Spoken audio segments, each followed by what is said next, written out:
Hello students, in this lecture we'll be solving CSAT 2020 questions. So let us start. So about myself, my name is Shashwat Chopra and I was able to secure 150 marks in CSAT 2020 और हमने एक CSAT का full fledge course launch किया. आप इसे हमारी website thelearningkey.co.in पे visit करके फाइंड आउट कर सकते हो. इसका लिंक आपको नीचे डिस्क्रिप्शन में मिल जाएगा. तो लेट अस स्टार्ट. तो यहाँ पे हमें दिया है ACPQ is to BESU MNGI is to @ और हमें @ में मिसिंग टर्म क्या होगा वो फाइंड आउट करना है. तो यहाँ पे अगर आप देखते हो ACPQ और BESU, तो यहाँ पे जब आप A में +1 करते हो तो B आता है क्योंकि A के बाद आता है B +1. C में जब आप +2 करते हो सो E आता है CDE, तो ये +2 हो रहा है. T में जब आप +3 करते हो TQRS, तब S आता है. सिमिलरली Q में जब आप +4 करते हो QRSTU, तो ये आपको U देता है. तो जब हमारे पास MNGI है सो M में +1 करोगे तो N आएगा, N में +2 करोगे यहाँ पे तो NOP आता है, G में +3 करोगे तो GHI, ओके J, सो यहाँ J आएगा. और I में जब आप +4 करोगे सो यहाँ पे IJKLM NPJM. NPJM would be the answer, answer would B D. Alright, फिर हम नेक्स्ट क्वेश्चन देखते हैं. तो ये काफ़ी इंटरेस्टिंग है. देखिए मैं पहले एक कॉन्सेप्ट आपको समझाता हूँ. सपोज अगर मेरे पास में यहाँ लिखा है 1/5 टू द पावर -1, तो ये कुछ नहीं है, ये लिखा है 5 की पावर -1 टू द पावर -1, तो ये 5 हो जाएगा. ओके, अगर कोई भी फ्रैक्शन की पावर -1 है तो आपको उसे उल्टा कर देना है. ये तो अगर मेरे पास में यहाँ पे लिखा है 1/2 टू द पावर -6, तो ये क्या लिखा है 2 की पावर 6 लिखा है इफेक्टिवली, क्योंकि ये क्या हो जाएगा 1/2 टू द पावर -6 हो जाएगा 2 टू द पावर -1, और ये -6, तो ये 2 टू द पावर 6 हो जाएगा. राइट, तो ये क्या लिखा हुआ है 2 टू द पावर 6, ये क्या लिखा हुआ है 4 टू द पावर 3, ये क्या लिखा हुआ है 3 टू द पावर 4, और ये क्या लिखा हुआ है 6 का स्क्वायर 6 टू द पावर 2. तो ये कितना होता है, ये 64 होता है, और ये दोनों सेम वैल्यूज हैं. 2 to the power 6 is equal to 4 to the power 3, so ये भी 64 हो जाएगा. ये 81 है और ये 36 है, तो आपके पास जो रिजल्ट आ जाता है वो 81. So answer would be C. This is the largest number. यहाँ पे ये पूछा गया लार्जेस्ट नंबर कौन सा है. फिर हम नेक्स्ट क्वेश्चन देखते हैं. अ पर्सन एक्स, सो ये एक्स पर्सन है, ये जो है 20% ऑफ वर्क कंप्लीट करता है, 0.2 वर्क कंप्लीट करता है. ये कितना 8 डेज में, यहाँ पे डेज लिख लेता हूँ मैं, सो 8 डे में. तो 1 वर्क कितने टाइम में कंप्लीट करेगा ये, तो 1 वर्क ये कंप्लीट करेगा 40 डेज में. ऑलराइट, सिमिलरली हमारे पास है पर्सन वाई, जो कि क्या है वर्क, और यहाँ पे मैं डेज लिख लेता हूँ. तो ये क्या है 0.25 वर्क कंप्लीट करता है 6 डेज में. तो 1 वर्क ये कितने टाइम में कंप्लीट करेगा 24 डेज में कंप्लीट करेगा ये. तो 1 डे में ये कितना वर्क कंप्लीट करेगा, जो पर्सन वाई है वो 1 डे में कितना वर्क कंप्लीट करेगा 1/24, क्योंकि अब आप 1 डे के लिए निकाल रहे हो, 1 वर्क को कंप्लीट करने में 24 डेज लेता है, तो 1 डे में इट विल कंप्लीट 1/24. ये हो गया. और सिमिलरली ये 1 डे में कितना कंप्लीट करेगा 1/40. ऑलराइट, ये 1/40 वर्क कंप्लीट कर. ये हो गया. If they work together in how many days will they do 40% of the work by completed. Okay, so 40% work कितने, सो 1 डे में ये लोग कितना काम कर रहे हैं एक्स प्लस वाई, कितना 1 डे में कितना काम करेंगे 1 डे में they will do 1/40 plus 1/24 amount of work, plus 1/24 amount of work, वो लोग इतना वर्क करेंगे ओके 1 डे में. तो दिस विल बी 1/4 1/10 प्लस 1/6, तो ये हमारे पास हो जाएगा 16/60 into 1/4, this will B 4/60, that is ये हो जाता है हमारे पास में 1/15. तो 1 डे में ये लोग 1/15 वर्क करेंगे. ओके, तो 1 डे में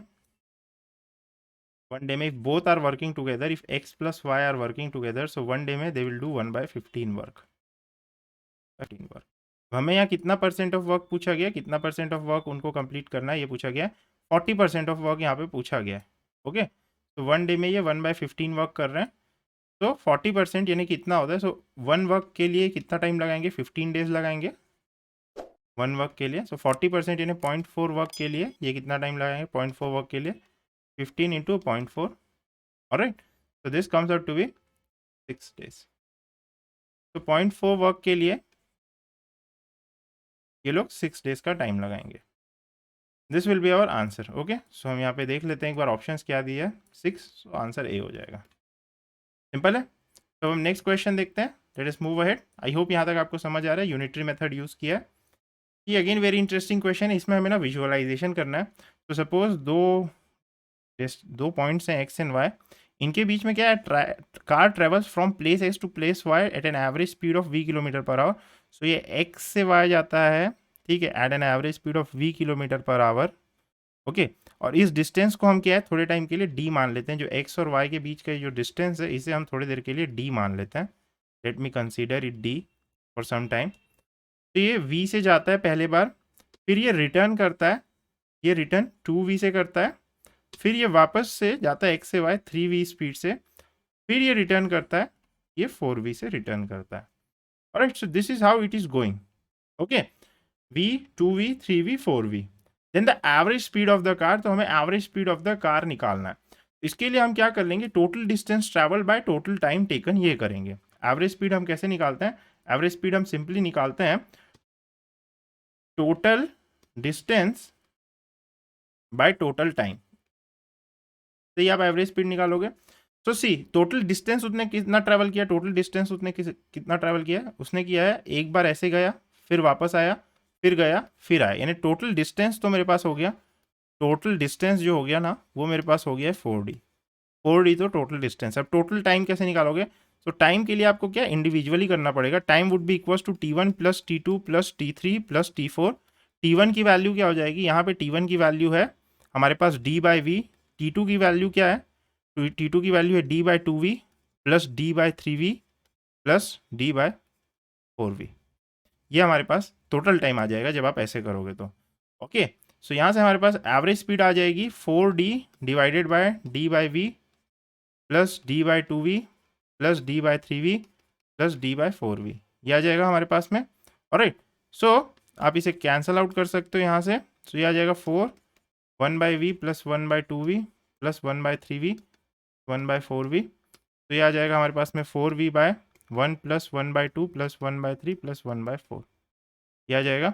ऑलराइट, सो हम क्या है इसे एलसीएम से मल्टीप्लाई कर देते हैं बोथ साइड्स को। So LCM 1 2 1 1 by 1 1 by 2 1 by 3 1 by 4, so LCM 12 होता है।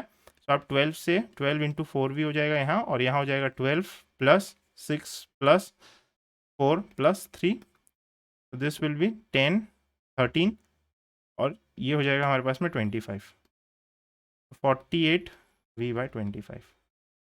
ऑलराइट, सो इसकी जब आप वैल्यू देखते हो ना, सो ये जो है v और 2v के बीच में लाई कर रहा है। ऑलराइट, सो मैं इसे कैलकुलेट कर लेता हूँ, ये हो जाएगा 10 15, सो ये 25। ओके, तो ये v और 2v के बीच में लाई कर रहा है जो एवरेज स्पीड है। तो आंसर हमारे पास हो जाएगा lies between v and 2v kilometre per our, ये हमारे पास में आंसर हो जाएगा। आई होप क्लियर है कि हमने कैसे किया। हमने इंडिविजुअल टाइम्स लिए हैं, उन्हें एडअप कर दिया है, और ये जो है टोटल डिस्टेंस है। टोटल डिस्टेंस कितना है, वो है 4d। तो हमारे पास ये इक्वेशन आ जाती है उससे, and this comes out. Alright, I hope clear है। तो हम आगे बढ़ते हैं। Consider the following statements, the minimum number of points of intersection of a square and circle is 2।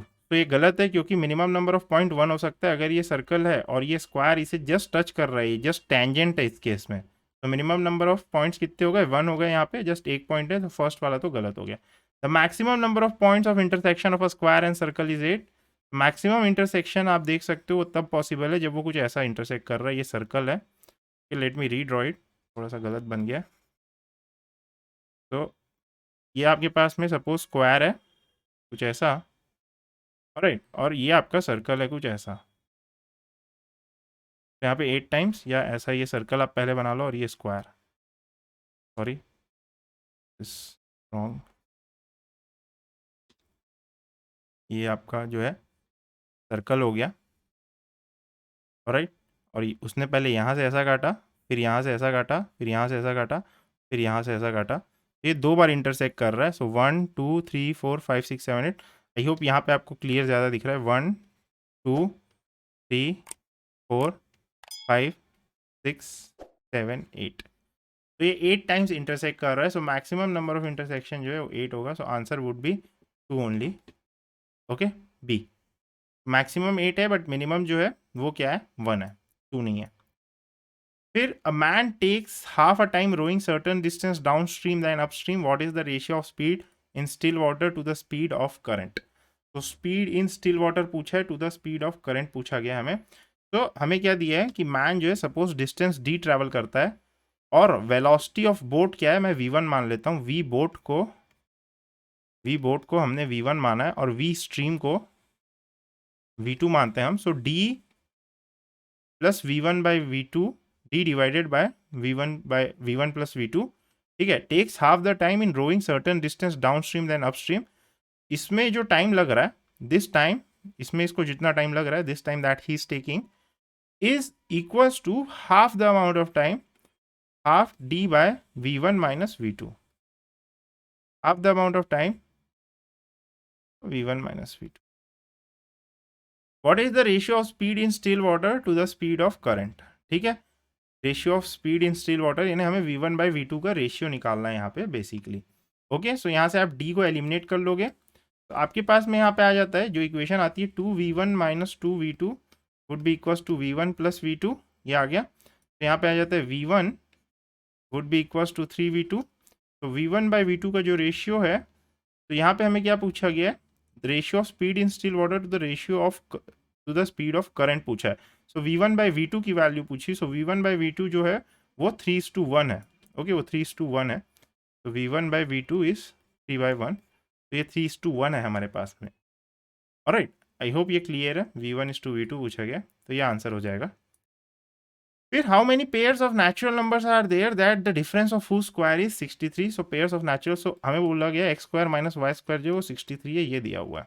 Okay, सो यहाँ से मैं लिख सकता हूँ X plus Y into X minus Y, क्योंकि X square minus Y square को आप X plus Y X minus Y लिख सकते हो। 63 दिया हुआ है, 63 को आप लिख सकते हो 9 इंटू 7, ठीक है, x plus Y X minus Y, ठीक है, ये लिख सकते हो आप।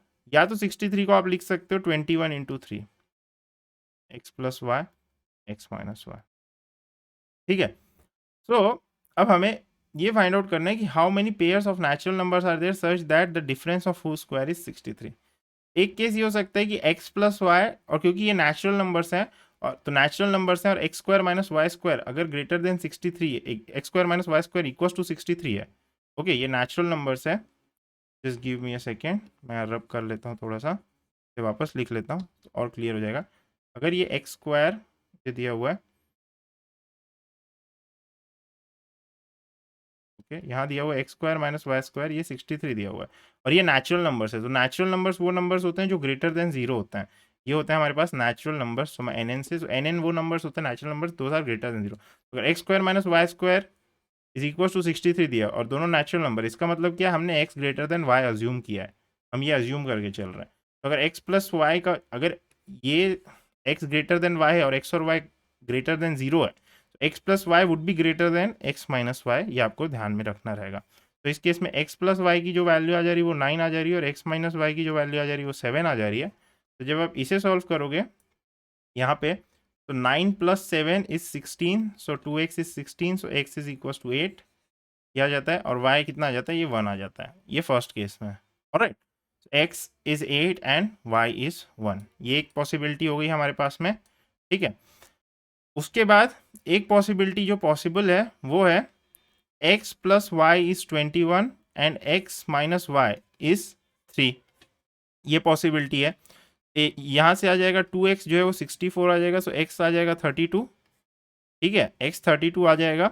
सो आपके पास में y की जो वैल्यू आ जाती है, सॉरी ये जो है 24 होगा, 64 नहीं, तो ये 12 हो जाएगा, x जो है वो 12 हो जाएगा, ठीक है। तो y आपके पास में 9 आ जाता है, y आपके पास में 9 आ जाता है। एक पॉसिबिलिटी और हो सकती है, आप 63 को लिख सकते हो 63 into 1 x plus y and x minus y, ये हो गया। एक्स प्लस वाई की जो वैल्यू है वो 63 हो गई और एक्स माइनस वाई की जो वैल्यू है वो 1 हो गई। तो यहाँ से आपके पास आ जाता है 2x is equal to 64, x जो है वो 32 आ गया, ठीक है, तो y जो है वो कितना आ गया, 31 आ गया। ये सारी पॉसिबिलिटीज है, 9 7, ठीक है, 21 3 और 63 1।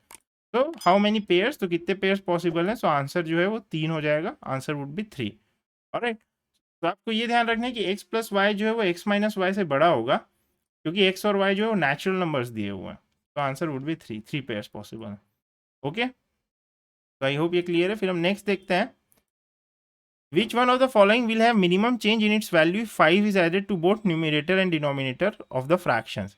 देखिए, अब इसमें आपको एक कॉन्सेप्ट पता होना चाहिए। अगर 1/2 है आपके पास एक फ्रैक्शन, और दूसरा फ्रैक्शन है सपोज 3/4, अभी इसकी वैल्यू क्या है 0.5 है, और अभी इसकी वैल्यू क्या है यहाँ पे 0.75 है। अब अगर आप इसमें दोनों में +1 ऐड कर देते हो ऊपर नीचे, सो ये कितना हो जाएगा, ये हो जाएगा 2/3, इसकी वैल्यू आ गई 0.66, ठीक है। जब इसमें ऐड कर देते हो +1 ऊपर नीचे, सो ये आ जाता है 4/5, तो इसकी वैल्यू क्या आ रही है 0.8 आ रही है। इसमें जो इंक्रीज है वो कितना है 0.5 का, ठीक है। और इसमें जो इंक्रीज है वो कितना है हमारे पास में, सॉरी 0.05 का है, 0.5 नहीं 0.05 का, नॉट 0.5। इसमें जो इंक्रीज है वो है 0.16 का, ठीक है। तो एक चीज़ आपको ध्यान रखना है कि जो छोटा होता है, जो छोटा मतलब कि ये होता है फ्रैक्शन हमारे पास में, जैसे 1/2 हो गया, उस छोटे फ्रैक्शन में अगर आप ऐड करो ना तो उसकी वैल्यू ज़्यादा इंक्रीज होती है विज़ विज़ जो बड़ा फ्रैक्शन होता है उसमें जब आप ऐड करते हो सेम वैल्यू को ऊपर नीचे। तो जो छोटा फ्रैक्शन है 1/2 उसमें, तो यहाँ पे सबसे कम किस में चेंज होगा, विल हैव मिनिमम चेंज, वो 5/6 में होगा। आप ये करके भी देख सकते हो, 5/6 और 2/3 में दोनों में +5 कर दीजिए डिनोमिनेटर और न्यूमिनेटर में। तो जो छोटा होता है फ्रैक्शन उसमें अगर आप ऐड करते हो कोई वैल्यू को, सो उसमें सबसे ज़्यादा चेंज आता है। ये कॉन्सेप्ट आपको ध्यान रखना है। ऑलराइट, ये आप देख भी रहे हो, करके भी देख सकते हो और आपको क्लियर हो जाएगा। फिर यहाँ पे दिया है a digit n is greater than 3, ठीक है, is divisible by 3 but not divisible by 6। सो एक n है जो डिविजिबल बाय 3 है और ग्रेटर देन 3 है but not divisible by 6। Which one of the following is divisible by 4? सो ये डिविजिबल बाय 4 होगा कौन सा? तो सपोज मैं एक डिजिट ले लेता हूँ, सपोज 9। तो 9 इस क्राइटेरिया को फुलफिल कर रहा है, क्योंकि n जो है वो ग्रेटर देन 3 है, ये 3 से डिवाइड होता है बट 6 से डिवाइड नहीं होता है। तो अब हमें n की वैल्यू बस यहाँ 9 पुट करके देखेंगे। सो 2 इंटू 9 ये आता है 18, ये 4 से डिविजिबल है क्या? नहीं। 3 इंटू 9 ये 4 से डिविजिबल है क्या? 27, नहीं। 2n प्लस 4, सो 2 इंटू 9 प्लस 4, यानी ये आ गया हमारे पास में 18 प्लस 4 22, ये भी नहीं है। फिर यहाँ पे आता है 3n प्लस 1, n क्या है हमारे पास में 9, सो 3 इंटू 9 प्लस 1, ये 28। ये है क्या डिविजिबल 4 से? हाँ है, तो आंसर डी हो जाएगा। तो आपको ऐसे चेक करना रहेगा, ठीक है। अगर आप सपोज आप 12 के लिए करोगे तो 12 तो नहीं होगा क्योंकि वो 6 से डिविजिबल है। 15 नेक्स्ट नंबर है, 15 के लिए ये वैलिड नहीं होगा। पर जब आप वापस से आप 21 के लिए करोगे ना, 21 को इस इक्वेशन में डालोगे, ये चारों इक्वेशंस में आंसर वापस डी आ जाएगा। तो इसमें ये नहीं दिया हुआ है कि जो n है वो मतलब हमेशा वो है, बस इसमें पूछा है विल बी डिविजिबल बाय 4, ये बस यहाँ पे पूछा हुआ है हमसे, विल बी डिविजिबल बाय 4। तो कुछ केसेस में हो रहा है, कुछ में नहीं, तो आंसर हमें मोस्ट अप्रोप्रिएट यानी डी लेना रहेगा। 15 में नहीं होगा ये वापस से 4 से डिविजिबल, पर 21 के केस में फिर हो जाएगा ये। ऑलराइट, आई होप क्लियर है। फिर हम नेक्स्ट क्वेश्चन देखते हैं। 1 litre of water veg 1 kg। So 1 litre water का जो है वो 1 kg है। How many cubic millilitres of water veg 0.1 ग्राम। सो ये हमारे पास में 1000 ग्राम है, ठीक है। सो ये 1 लीटर मतलब कितना होता है, ये क्यूबिक मिलीमीटर्स पूछा है, क्यूबिक मिलीमीटर्स।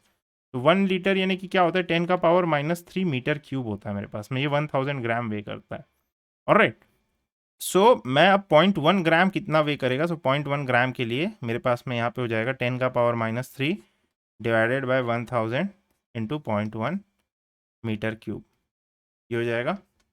जब मैं इसे सॉल्व करता हूँ सो मेरे पास यहाँ पे आ जाता है 10 का पावर -7, दिस इज 0.1 ग्राम, ये आ गया, ठीक है। तो अब यहाँ पे हमें पूछा cubic millilitres, cubic millimetres not millilitres, cubic millimetres पूछा है। सो ये मीटर क्यूब हो जाएगा। सो अब हम इसे क्यूब में कन्वर्ट करेंगे। सो क्यूब में कन्वर्ट करने के लिए 10 का पावर 9 हो जाएगा मिलीमीटर क्यूब, क्योंकि हमारे पास होता है 1 मीटर जो होता है वो कितना होता है 1000 मिलीमीटर होता है। तो 10 का पावर 3 मिलीमीटर 1 मीटर ये होता है। तो मेरे पास में 1 मीटर का क्यूब अगर है मेरे पास इसका क्यूब, सो ये हो जाएगा 10 का पावर 3 का क्यूब मिलीमीटर क्यूब, सो ये हो जाएगा 10 का पावर 9। अब इसे 10 का पावर 9 से मल्टीप्लाई कर दोगे 10 का power -7, this will be 0.1 gram, क्योंकि आपने मीटर क्यूब को मिलीमीटर क्यूब में कन्वर्ट किया। So this will be 10 to the power 2 millimetre cube is 0.1 grams. तो आंसर हो जाएगा 100। तो ऑप्शन सी हो जाएगा। ऑलराइट, तो आई होप क्लियर है। अब इसके बाद आगे के क्वेश्चंस हम नेक्स्ट लेक्चर में देखेंगे। तो very thank you for this lecture.